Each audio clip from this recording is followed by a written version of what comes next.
വേദിയിലും സദസ്സിലും ഇരിക്കുന്ന മാന്യ വ്യക്തികളെ, അസ്സലാമു അലൈക്കും. ഞാൻ ഈ വേദിയിൽ കൂട്ടുകാരെ കുറിച്ചാണ് പറയാൻ പോകുന്നത്. കൂട്ടുകാരില്ലാത്തവർ നമ്മിൽ ആരും ഉണ്ടാകില്ലല്ലോ. ഒരാളെ കുറിച്ചറിയാൻ അയാളുടെ കൂട്ടുകാരെ കുറിച്ചറിഞ്ഞാൽ മതി എന്ന് പറയാറുണ്ട്.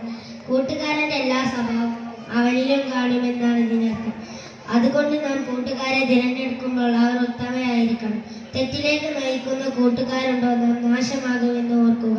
പ്രിയമുള്ളവരെ, നിങ്ങൾ കേട്ടിട്ടില്ലേ, ചാരിയാൽ ചാരിയെന്ന് മണക്കുമെന്ന് പഴമക്കാർ പറയുന്നത്? അനുഭവം തന്നെയാണ് അവരെ അങ്ങനെ പറയിപ്പിച്ചത്. കൂട്ടുകാർ കാരണമായി തെറ്റു ചെയ്യുകയും ഒടുവിൽ കുടുംബ ബന്ധത്തിലും നാട്ടിലും ചീത്തപ്പേരുണ്ടാക്കുകയും ചെയ്ത എത്ര പേരുടെ വർത്തമാനങ്ങളാണ് നാം കേൾക്കാറുള്ളത്. അതുകൊണ്ട് ഈ സമയത്ത് എനിക്ക് നിങ്ങളോട് ഉണർത്താനുള്ളത്, നാം നല്ല ചങ്ങാത്തവും കൂട്ടുകെട്ടും സ്ഥാപിക്കണം. എങ്കിലേ നമുക്ക് നല്ലവരായി തീരാൻ സാധിക്കൂ.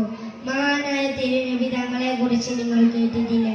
ആരായിരുന്നു തിരുനബിയുടെ കൂട്ടുകാരൻ? അത് മറ്റാരുമല്ല, മഹാനായ അബൂബക്കർ സിദ്ദീഖ് റളിയല്ലാഹു അൻഹു ആയിരുന്നത്. നബിക്കൊപ്പം അദ്ദേഹം താങ്ങും തണലുമായി ഉണ്ടായിരുന്നു ഹിറാ ഗുഹയിൽ നബിയെ സംരക്ഷിക്കാൻ.